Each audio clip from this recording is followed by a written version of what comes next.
Have you ever wondered what Christmas was really like when your grandparents were young? Before Amazon deliveries and LED light displays that synced to music? Back when the holidays moved at a different pace entirely? Well, settle in, because we're about to unwrap the magic of Christmas from the 1960s and 70s, a time when homemade meant everything, when families actually had time to sit together, and when the simple act of stringing popcorn could keep kids entertained for hours. Today we're counting down 10 beautiful traditions that made Christmas special in the old-fashioned way. And trust me, some of these might just inspire you to slow down this holiday season. So grab some hot cocoa, get comfortable, and if you enjoy taking these nostalgic trips with us, hit that like button and subscribe. It really helps the channel. Let's dive into how our grandparents really celebrated Christmas. Number 10. The Art of Handmade Decorations. Picture this. It's December 19th, 1968.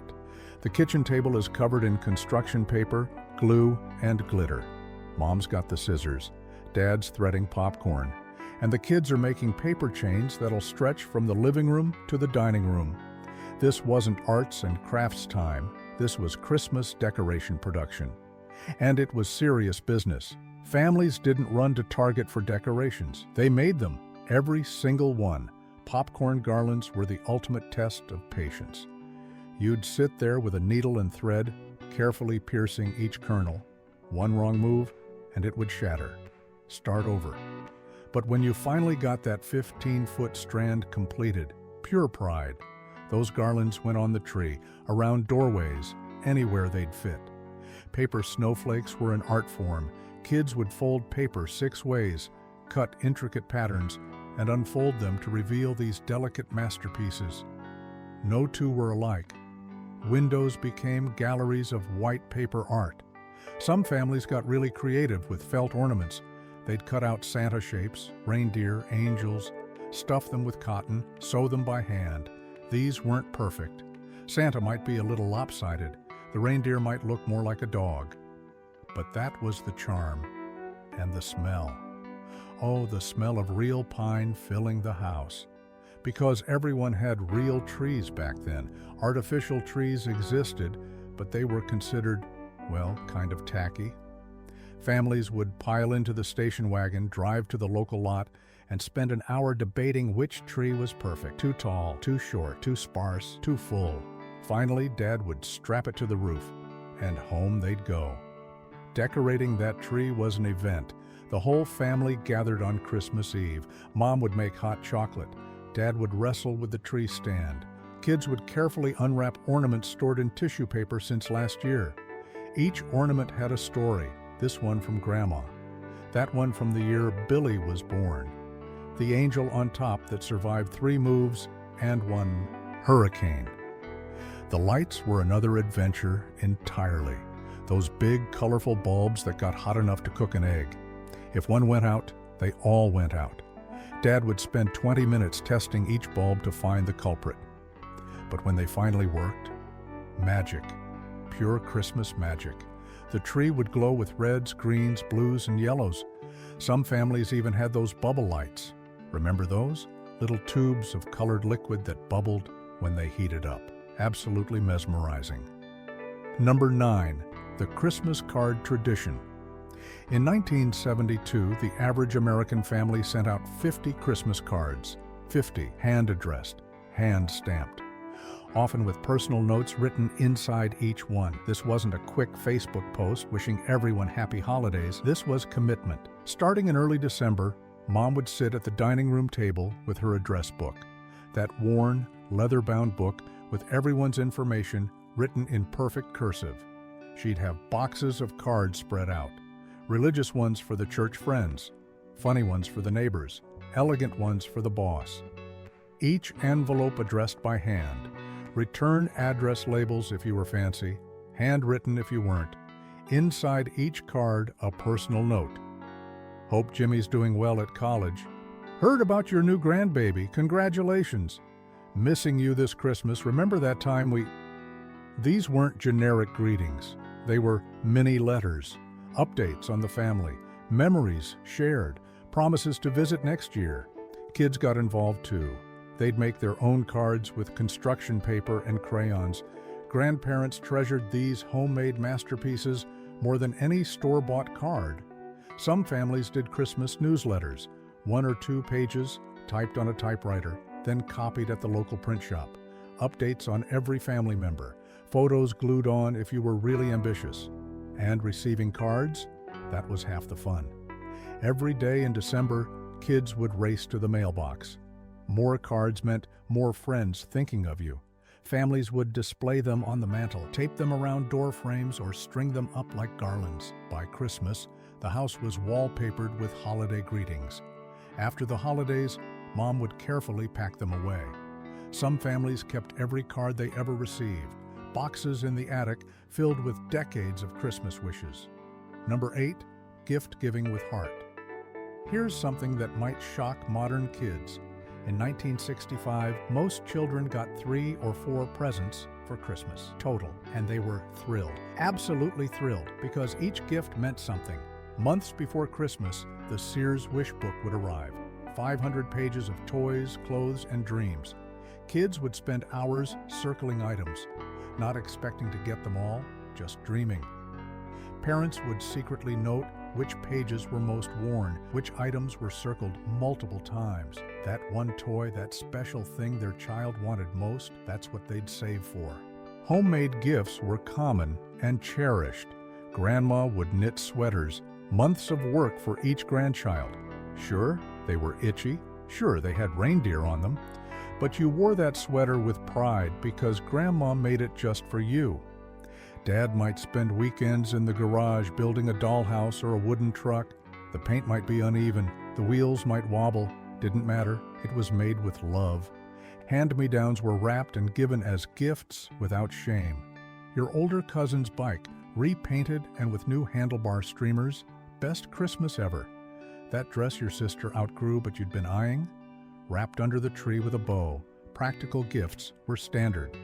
New school shoes, a winter coat, underwear, and socks. Kids today might groan, but back then, new socks meant your feet stayed warm.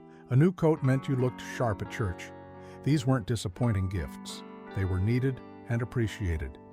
The wrapping was an art form too. No gift bags back then. Everything was wrapped in paper.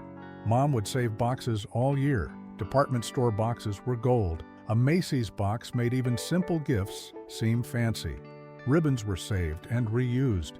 That same red velvet ribbon might appear on gifts for 5 years running. Number 7. The sacred Christmas meal.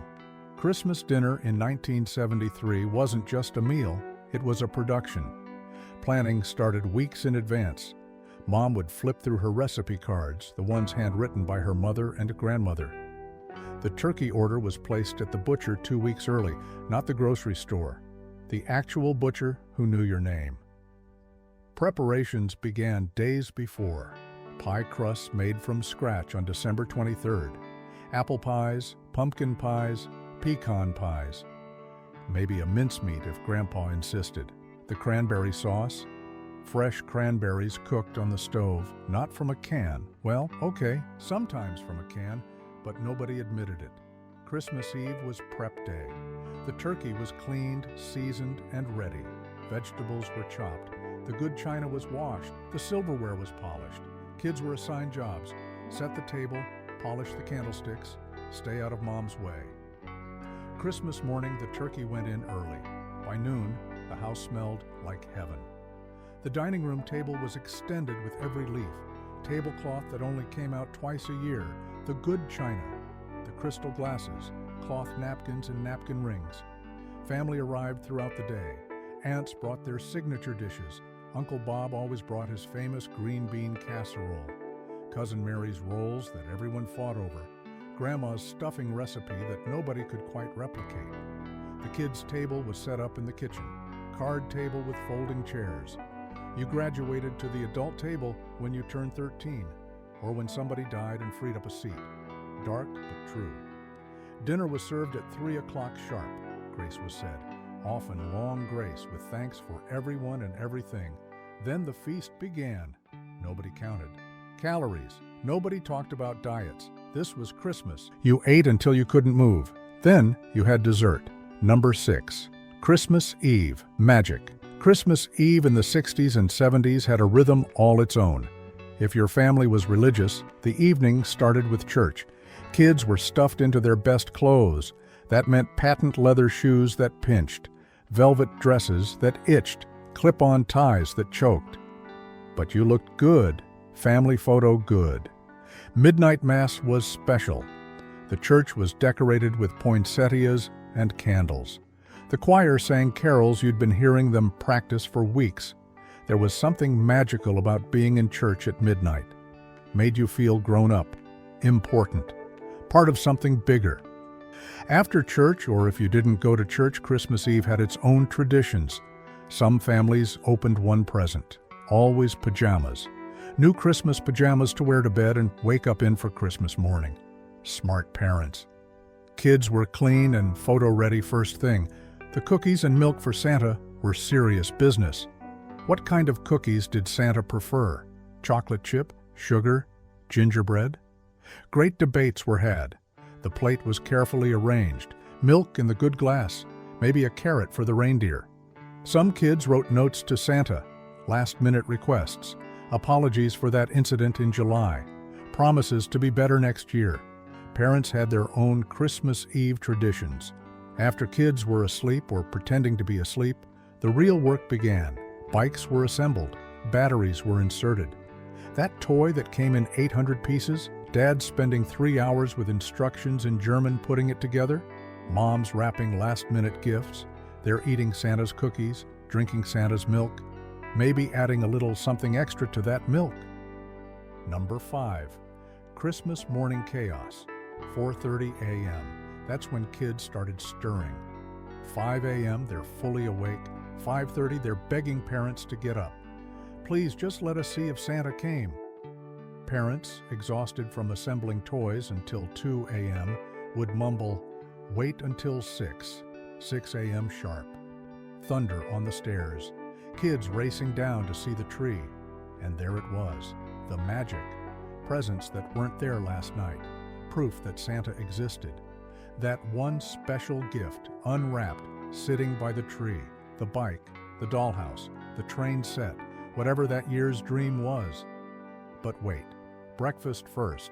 This was torture, absolute torture. Some families insisted on a full breakfast before presents. Eggs, bacon, toast.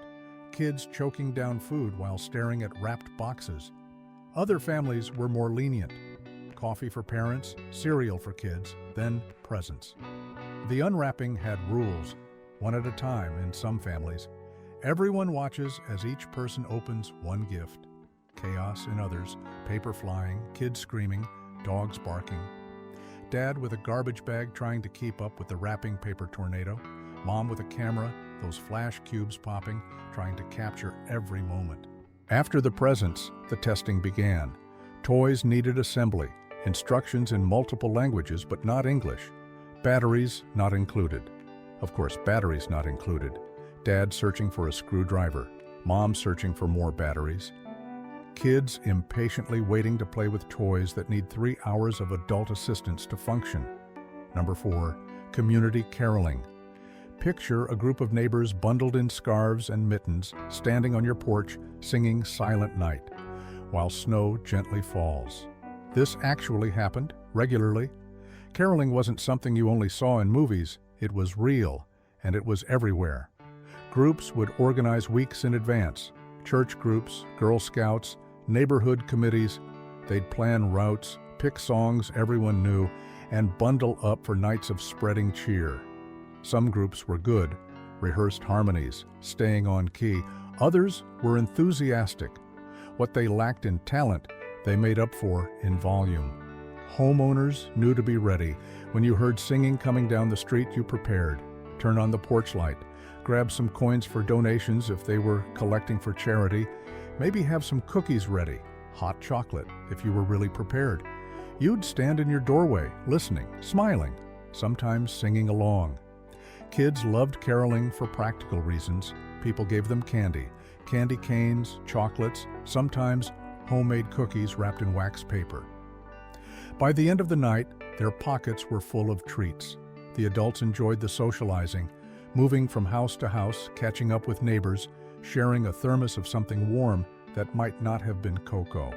Some neighborhoods made it competitive. Which street had the best decorations? Which group sang the loudest? Which house gave out the best treats?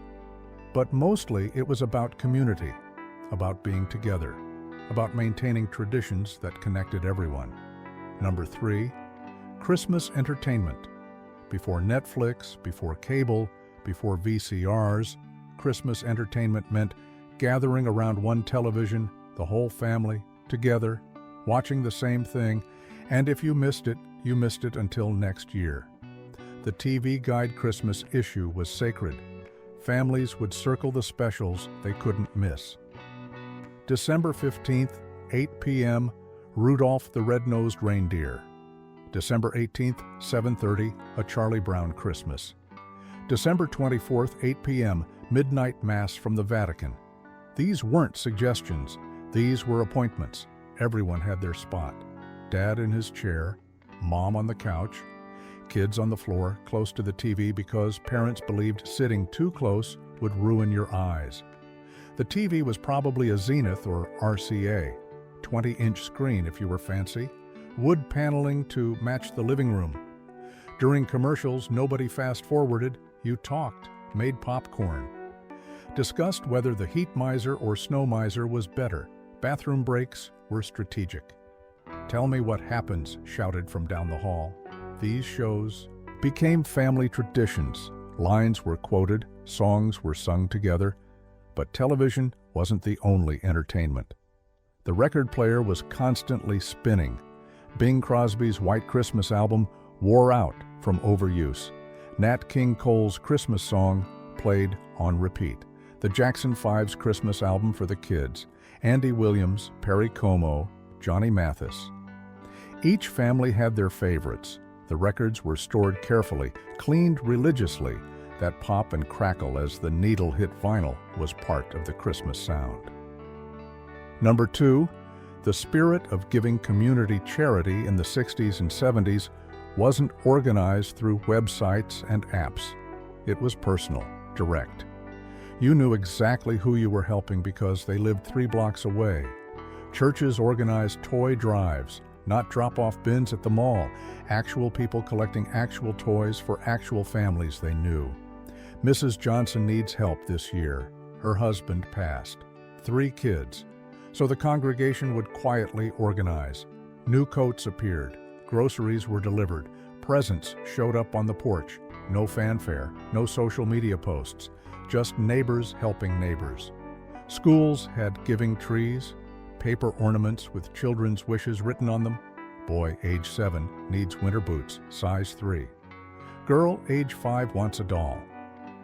You'd take an ornament, buy the gift, return it wrapped. Teachers knew which students needed help. They made sure those kids had presents to open. Companies took care of their employees differently. Christmas bonuses were common, not gift cards, cash. Real money that helped families buy presents and pay heating bills. Company Christmas parties were elaborate. Fancy hotels, live bands, open bars. Employees felt valued, appreciated. Salvation Army bell ringers were everywhere, outside every store, their red kettles collecting coins and bills. People gave what they could. Kids would beg parents for coins to drop in. That clanging bell became the sound of Christmas generosity. Food baskets were assembled and delivered personally, not just canned goods. Full Christmas dinners, turkey, potatoes, vegetables, pie, everything needed for a proper feast. Delivered on Christmas Eve by families who wanted to share their blessings. Sometimes anonymously, sometimes with a hug and Merry Christmas. Number 1, the beautiful simplicity. Here's what Christmas in the 1960s and 70s really had. Time. Simple, precious time. Stores closed on Sundays. Everything shut down on Christmas Day. No 24-hour shopping. No last-minute Amazon orders. When December 24th arrived at 6 p.m., that was it. What you had was what you had. This forced something beautiful. presents over presents. Families actually talked. Board games lasted hours.